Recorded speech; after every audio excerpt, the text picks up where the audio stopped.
Hello, everybody, and welcome to another awesome show of Drinks with Tiffani Beth. And I am your favorite Wicked Wild Child, Tiffani Beth. Thank you for having a drink with me. As a matter of fact, I am drinking some wonderful cocktail, but I'm not going to mention them because they're not a sponsor. So, but it's wonderful and it's delicious and it's sweet and it's tart. I have an awesome show for you today. As a matter of fact, one of my most favorite guests I'm going to have on again today. I absolutely adore him. I wish he lived in New York, but then I'd stalk him, so it's probably good he doesn't.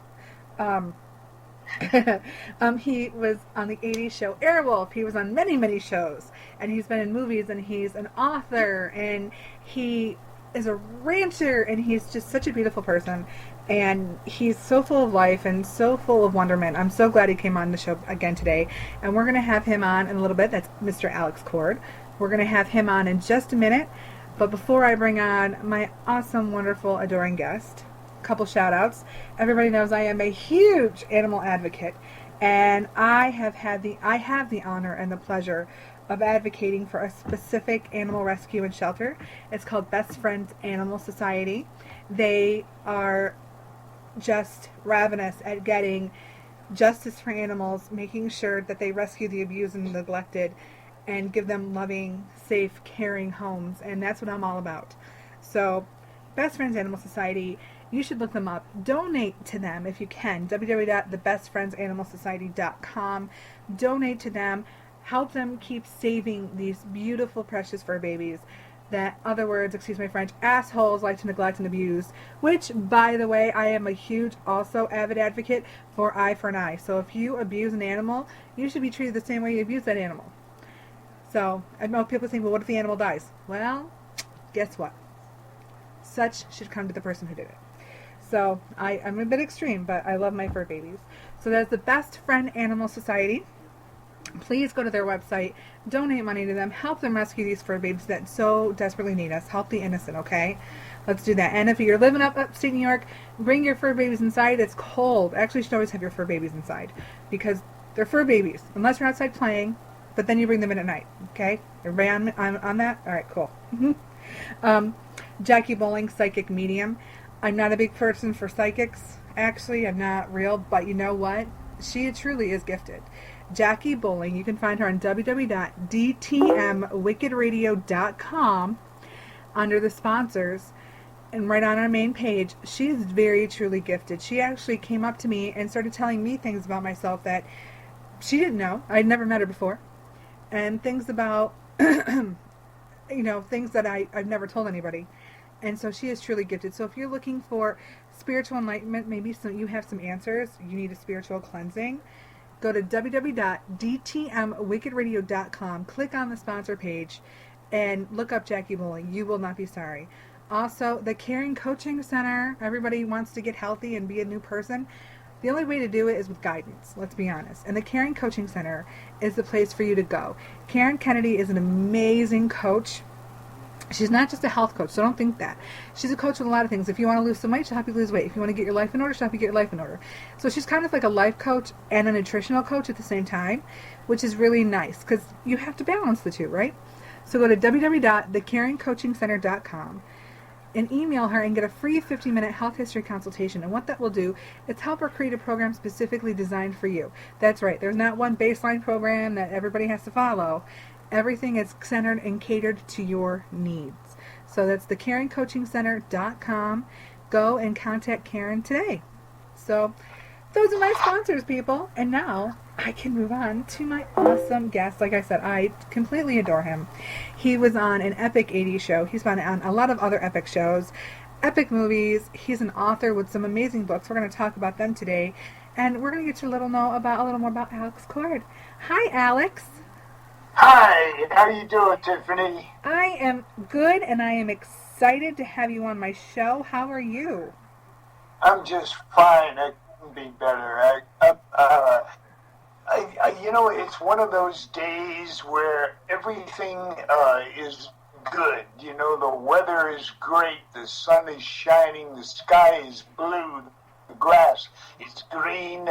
I'm looking out here at cattle and horses all around me, and It's the fulfillment of a lifelong dream that I've had, and I've now been living it for about 16 years, deep in the heart of Texas. That's awesome. Actually, just saying that reminded me of like a little Greatest Little Whorehouse in Texas, a song from that musical. Oh my goodness, it's too funny. It sounds like you have exactly your dream life right now. You worked hard to get there, and now you have everything you could have ever wanted. Animals, a big frontier, a beautiful home, and serenity. Yeah, that's it. Peace and harmony, and being surrounded by wonderful animals.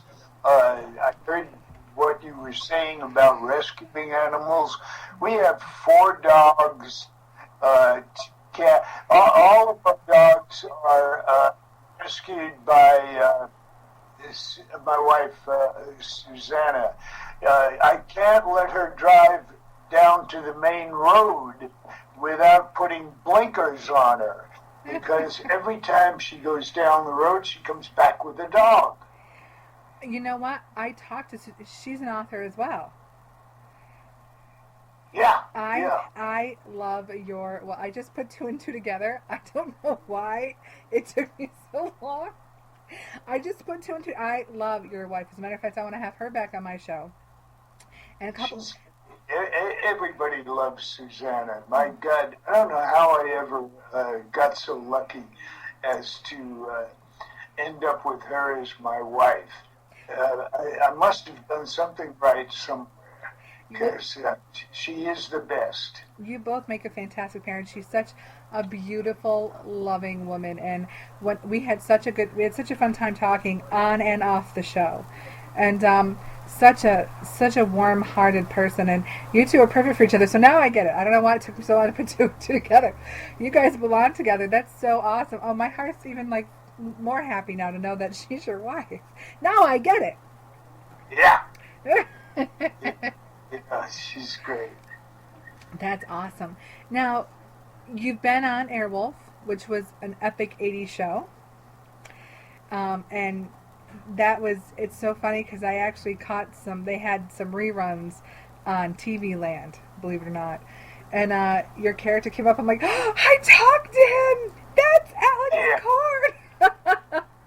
You know, Airwolf has been, it's been, you know, the show, we filmed it in the 80s, mm-hmm. and I don't think there's ever a time when it's not being shown somewhere in the world. Every day, somewhere, Airwolf is being seen. It was an amazing show. I had a great time doing it, and I've been fortunate. I've done, you know, every good TV show that ever was. I've done more than 30 feature films with Kirk Douglas, Anne Margaret, Bing Crosby. I did a remake of the classic movie Stagecoach that made John Wayne a huge star. So I've been very fortunate, and now I've been a writer for 20 years at least, and that's going so well now, having such a good time writing. And I've now just finished. People have been after me for years to write an autobiography or a memoir, because I have led the most bizarre life. And even when I tell people stories about my life, sometimes I find myself saying, did I just make this up, or did this really happen to me? I've had the most incredible things happen. So I finally got to it. I came to the realization of the truth in the phrase that life is like a roll of toilet paper. The closer you get to the end, the faster it goes. So I thought, man, if I'm ever going to do it, I better do it now. So I started it about a year ago, and I finished it about 2 weeks ago, and I'm so excited about it. I mean, it was just great, reliving my entire life. And what an education it is to do that, because when you start, if you do it honestly, there are lots of things that we've all done that we're proud of, and things that we're not proud of. And when you go back and relive them with the mind that you have today, as opposed to the mind that was functioning when the event occurred, boy, you find out a whole other truth about yourself. And that's what it's done for me. I've learned so much about myself. I've healed wounds that I've been carrying forever with people that I loved, that I had hurt. And it's amazing how simple it is if you're willing to forgive and forget and not prove right or wrong. Somebody once said that holding on to anger is like swallowing poison and expecting the other person to die. Yep. That's true, though. I mean, it really is true, because, if you think about it, and it's interesting that you bring this up, because I actually had a guest on that not too long ago that wrote a book about his past life and how, everything he went through, they seemed like tragedies, but they turned out to be lessons. And you learn about yourself throughout your life. And even when you go back and kind of reminisce, you learn new things that maybe you didn't see then. But, hatred and anger are a huge drawback to living life, because it's holding you back. The other person that hurt you doesn't, frankly, care, So it's completely right. It's definitely like swallowing poison and expect the other person to die. But the fact of the matter is that other person, they don't care. They've moved on. It's now your problem. And so in order to move beyond that, you have to be like, you know what?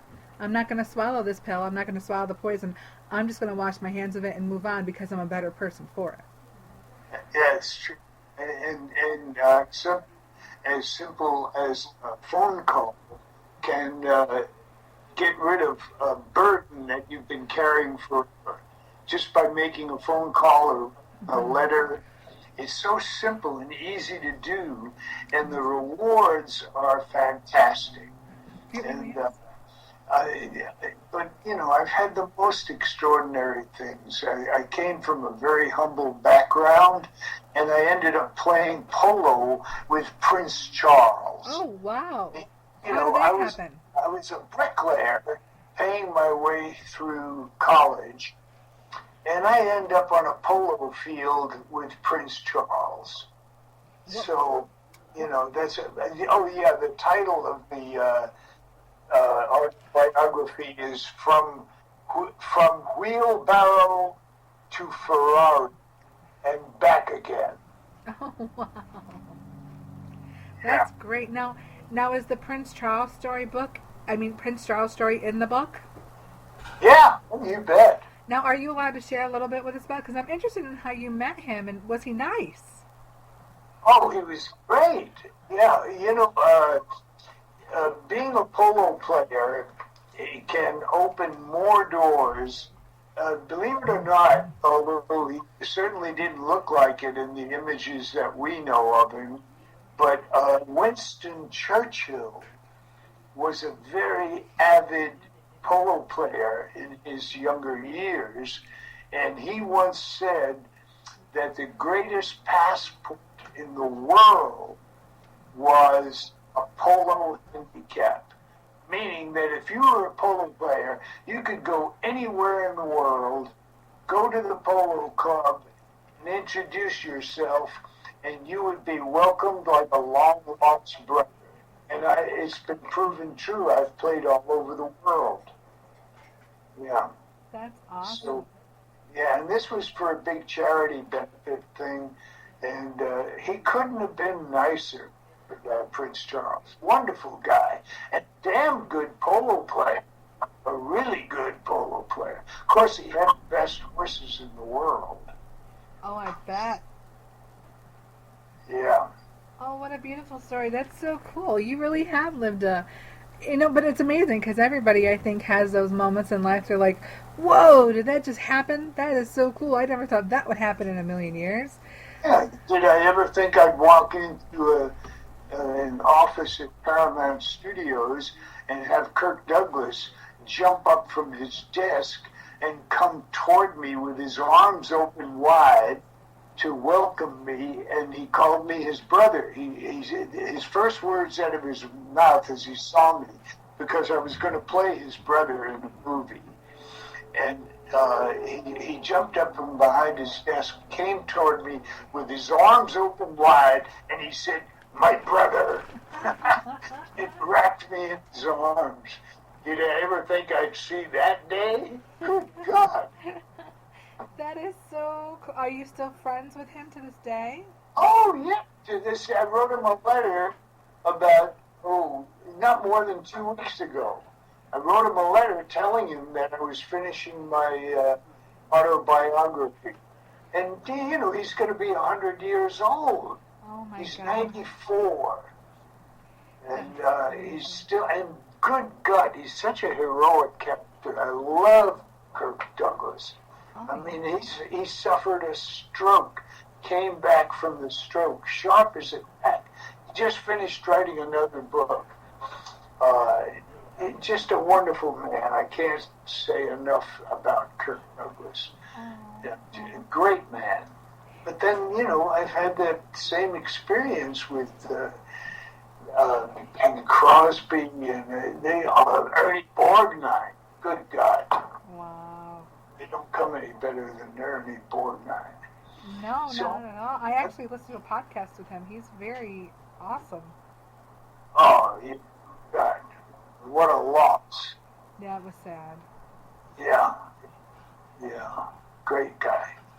I'm looking at it. I in my little study here, I've got the walls covered with photographs. And I mean, I'm looking at Kirk Douglas, I'm looking at Ernie Borgnine. The place is just swarming with memorabilia. Yeah, Gene Autry. I've got a photograph of me and Gene Autry, for God's sake. That's awesome. My only claim to fame is my great-grandmother raised Clark Gable. that's Was Clark Gable? my great-grandmother raised him. Raised him? Yeah. No kidding. Yeah, we have pictures of him in my great-uncle's band as a kid and stuff.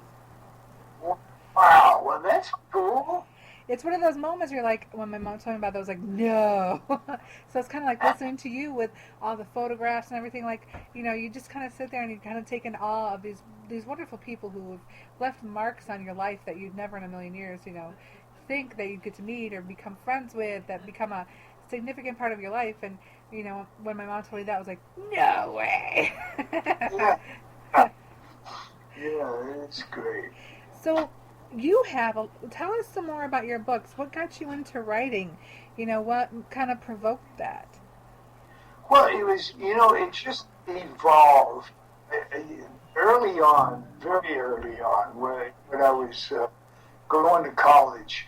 My interest was always in the written word. I became very knowledgeable about Shakespeare once I realized that it's no mystery that Shakespeare is considered a genius once you begin to understand how he wrote, what he wrote. And so I majored in English literature in college because of my interest in the written word. And I didn't think of myself as a writer, but I used to write letters to my friends. And it wasn't long before people would tell me that they kept my letters. And I thought, my God, they liked the way I wrote. And that sort of prompted me. And then I began to get into the theater in college. All the pretty girls were in the dramatic arts department. So it didn't take me long to figure out that I should be taking some of those courses. So Uh, then I got into the theater, and so it all had to do with the written word, well done. I never read any crap. I only read the classics. I only read great writers, and I do to this day. And John Steinbeck is one of my favorites, and I actually got to meet him, and I had dinner with him a long time ago.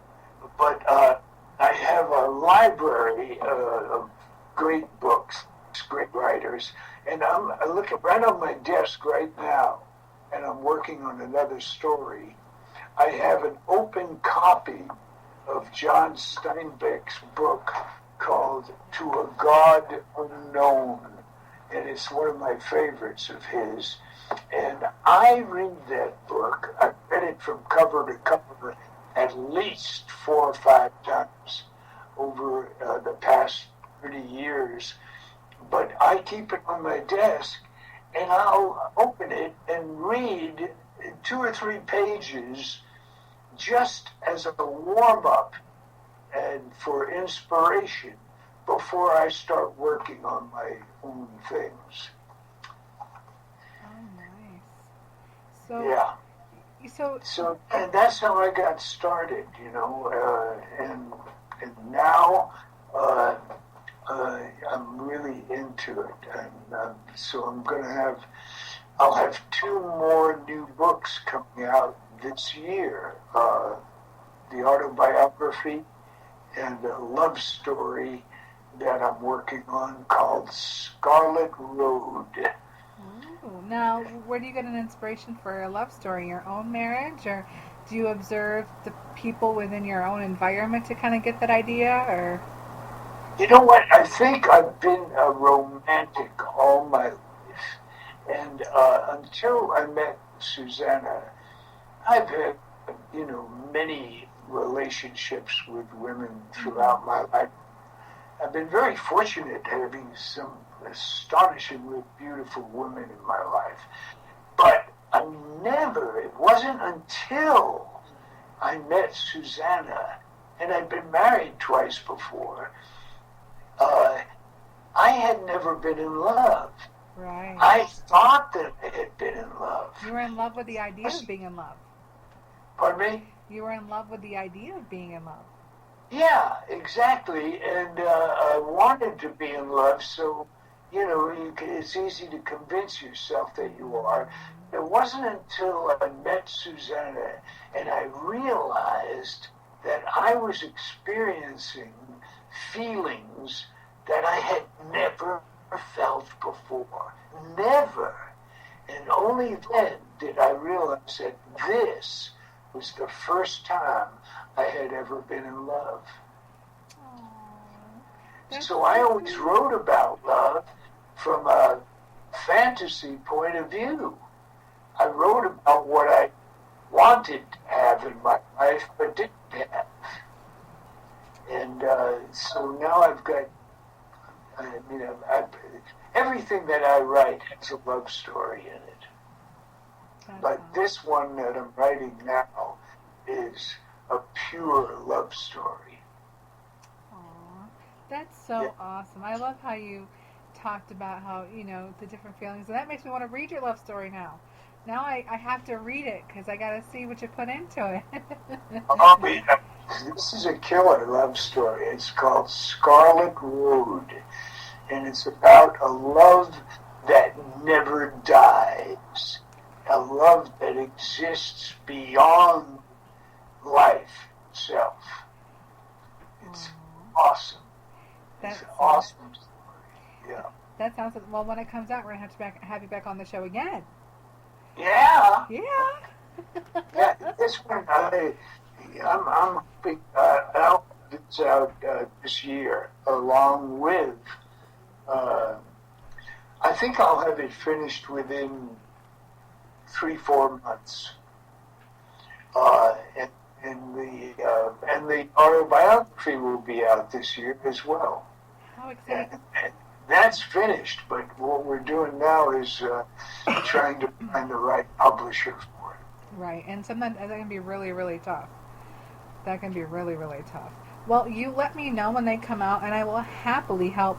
And same thing with Susanna. Actually, I'm going to talk to Nick and get her back on my show, but I can just message her. She's on my Facebook. But let me know when they come out. I would love to help you promote them. Sure. You bet. Be my pleasure. Because you know what? There's no such thing as too much promotion. No, that's true. Yep. No such thing as too much exposure and too much promotion.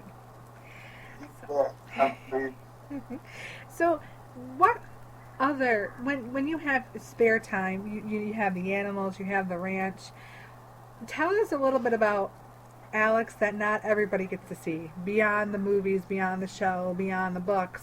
What do you do in your downtime? Well, I ride horses all the time, and I train them, and I've got a, as Susanna does, we both have a gift for training horses, and that's a full-time, right? To become a really good horse person, it's a quest for a perfection that you can never achieve. So you're learning every time I go to the barn, every time I stand next to a horse's face and look in his eyes, I become a student. I am transported.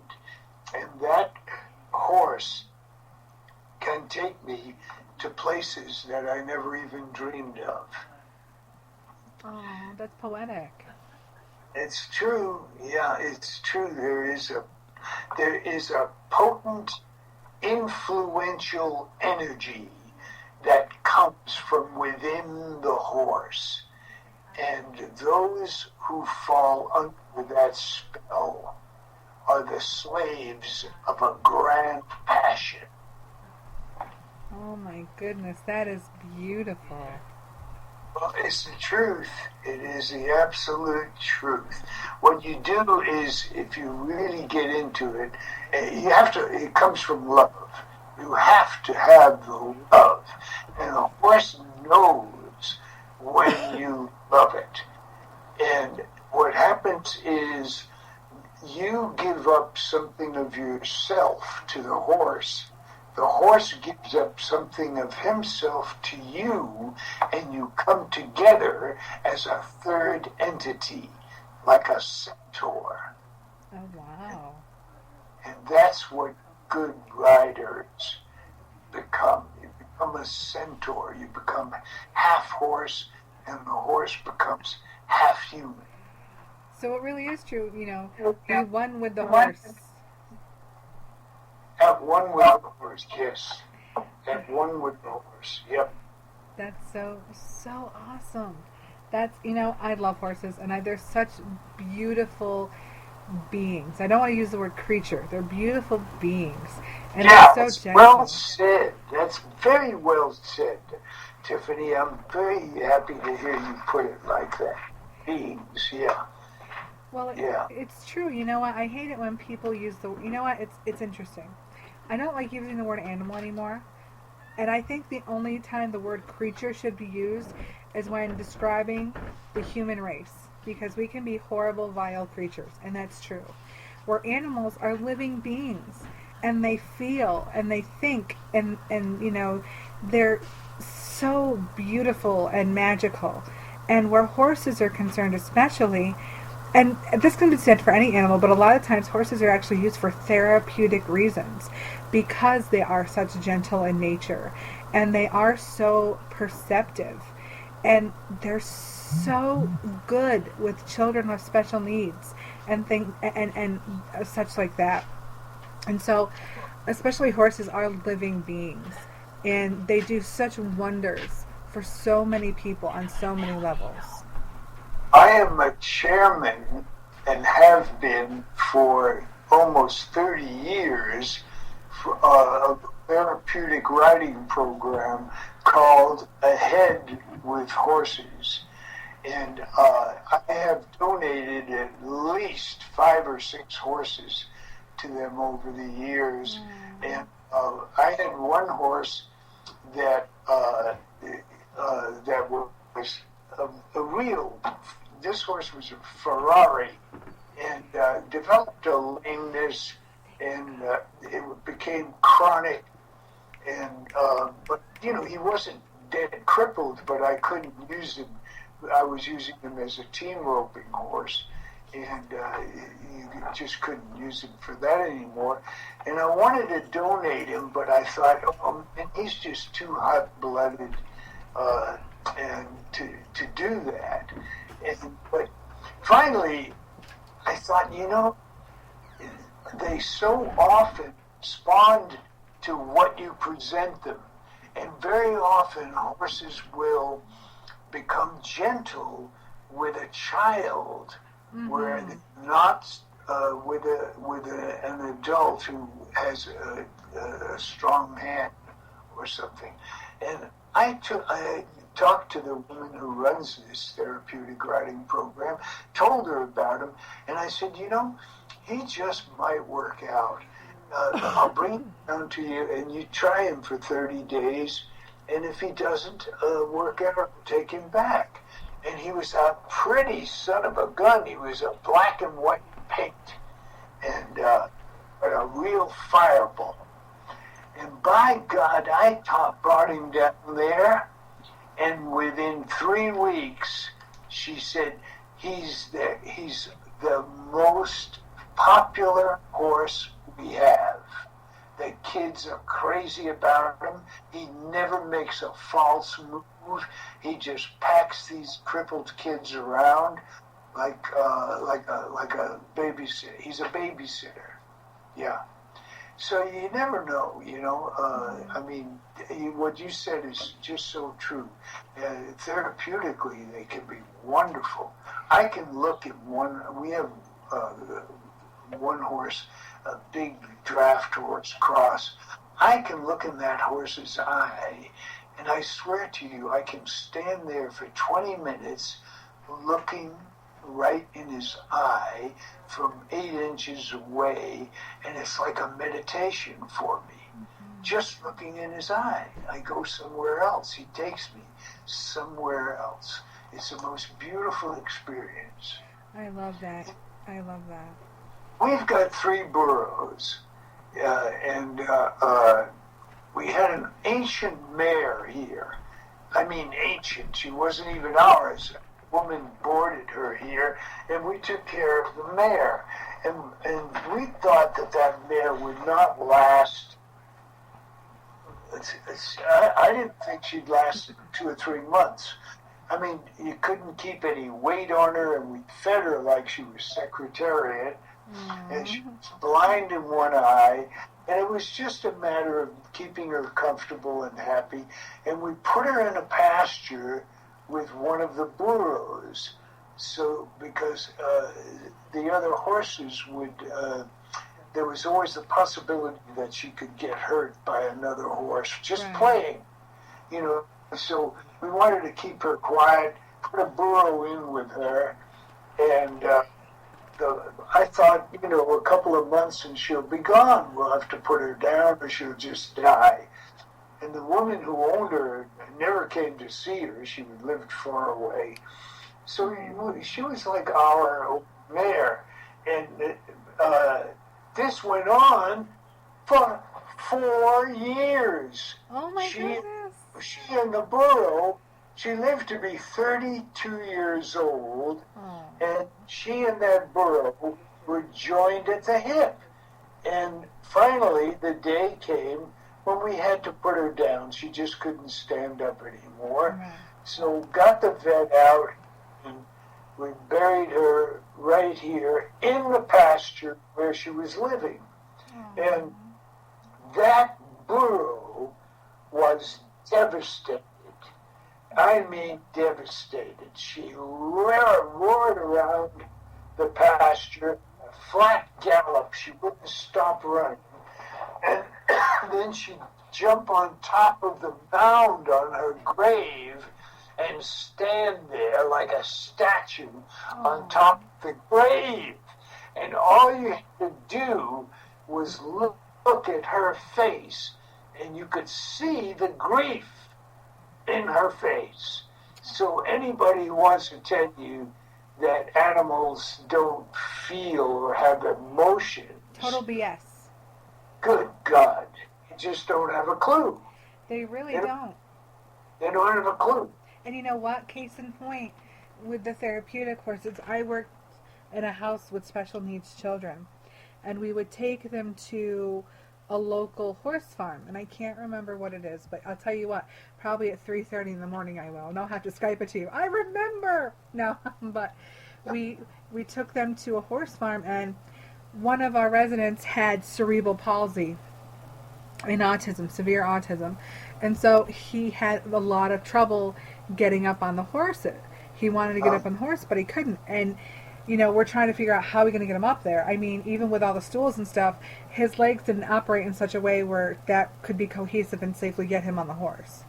So we were like, well, what are we going to do? And it was just like, the horse knew. And the horse was so perceptive. And it was the coolest thing, Alex. The horse kind of bowed down so he could get on. Oh, wow. Isn't that amazing? Like, it's just like nobody instructed the horse to do it. And it was a big horse. And, you know, we're looking and we're trying to figure out how we're going to get him on this horse because he wants to get on the horse and it's a good thing.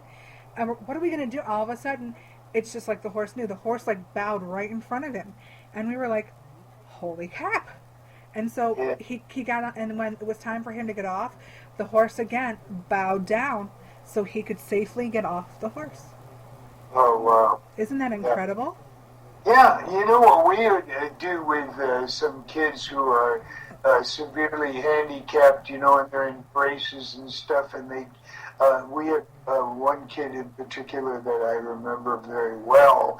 When he first came to the therapeutic riding place, I used to go out there and help the therapists with the kids. I'd go out at least once a month and spend the entire day. And this kid came, he was in braces from his toes to from his waist to his toes. Oh. And he had to walk with a cane in each hand. And there was no way for him to sit astride a horse. But he had never, when we walked him up to the horse, and at one point, his mother was there. This was the first day they had arrived there, so she didn't know what to expect. And the kid, you know, he couldn't hold his head up straight or anything, and his face was almost expressionless with his mouth open. And so I walked him up to the horse, and I took him around the waist, and I lifted him up. This kid was probably 8 years old. And I lifted him up so that his mother took the canes away. And I lifted him up so that he could reach out and touch the horse. And I swear to you, I'm getting choked up now telling you about this. He touched the horse, and I put him close enough to where he could put his face against the horse's face. And this kid's face smiled, and his mother broke down. And when we talked to her later, she said, he's 8 years old, and he has never smiled. You're going to make me cry. Never. I'm choked up right now. My eyes are filled with tears right now as I'm telling you this. That is incredible. Yeah. So, and then what we did was we laid him on his belly across the back of a horse with no saddle, with just a surcingle, you know, like a circus. It's got handles on it and stuff. That way they could feel the horse right through their body if they're sitting on the horse. And we laid him across on his belly. And a year later, he was sitting up on the horse with a leg on each side. Oh. Yeah. So, boy, I tell you what, I know about therapeutic riding. Yeah. You know who else does that too? Is the therapeutic horse. She is a spokesperson for it. Is Doris Roberts. I had her on my show, and she also works with a farm that does, horse therapy. Who is that? Doris Roberts. Oh, yeah, I know who Doris Roberts is, yeah. Yep, and she was talking about the same thing we're talking about because she is a spokesperson for another horse farm that also does horse therapy for special needs and kids who've gone through trauma. Oh, where is it? I'm not aware of her doing it. It's in California. If you know what, I feel really bad. We had their website on our website for a while, for a year, and then we had to end up, unfortunately, taking it off. But I can Google it and send it to you because she's a huge advocate for it. And yeah, the one that I work with here is just near Dallas, but the one that I was telling you about was in California. It's called Ahead with Horses. You know what? I'm not sure if that's the same one. It could be because it's been, I've been in Texas now for more than 15 years, so she could be involved with that very same one. That would be something, yeah.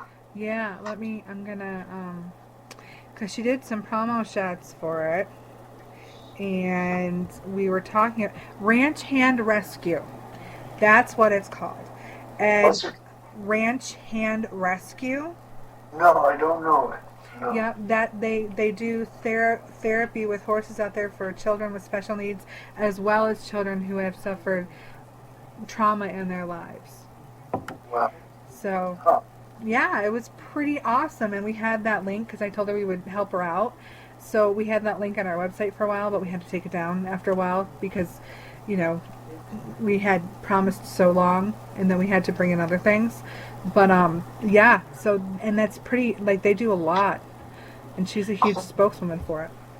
Ranch Hand Therapy? Ranch Hand Rescue. Ranch Hand Rescue. Huh, I'm going to have to check it out. Actually, I can send you a link for it. Hold on. You have my email? I don't have your email, but I have your Skype. Well, I don't know how to. I only know how to use email. Is your email something you want to put out on air? Because if not, we can wait until after the show's over and then you can give it to me. Yeah, okay, I'll give you the email after the show is over. We'll do that. We only have a few more minutes left anyway. I just love talking to you. So, like with Susanna, I get completely lost and we get on one subject. My listeners might be going, oh my God, we get it already. But it's really important, people, so just deal. Sip your cocktail and enjoy it and take some notes. Speaking of cocktails, I think I'm going to have one when we finish, because I've been sitting at this computer all day. Oh my goodness.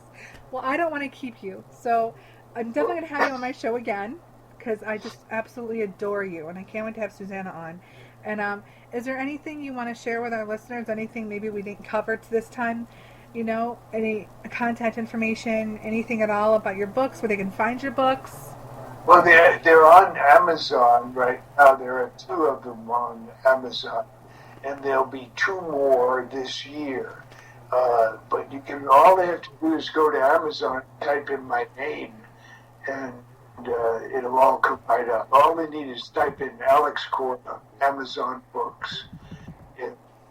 It's there. And then this year it'll be from Wheelbarrow to Ferrari, and then Scarlet Road. Oh, that's awesome. I love that title, Scarlet Road. It almost sounds like kind of scandalous, but at the same Yeah. token, beautifully scandalous. Yeah. It's got beauty in it. So it's okay. Right. That's great. That's awesome. Well, I want to thank you so much for coming on my show again. I just absolutely love to have you, and you are always, always welcome on my show anytime. Thank you, Tiffany, because the feeling is absolutely mutual. You make it so easy to be here with you. Oh, yay! I love to hear that. I absolutely love to hear that.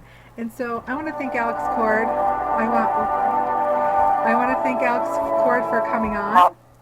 I want to thank everybody for listening. Please check out those links we sent you. And always remember, spread love, not hate. Take care of each other because we're the only ones we got. And protect the innocent because they need you. So thank you again, Alex. Hold on one moment and don't go anywhere. And everybody have a good night.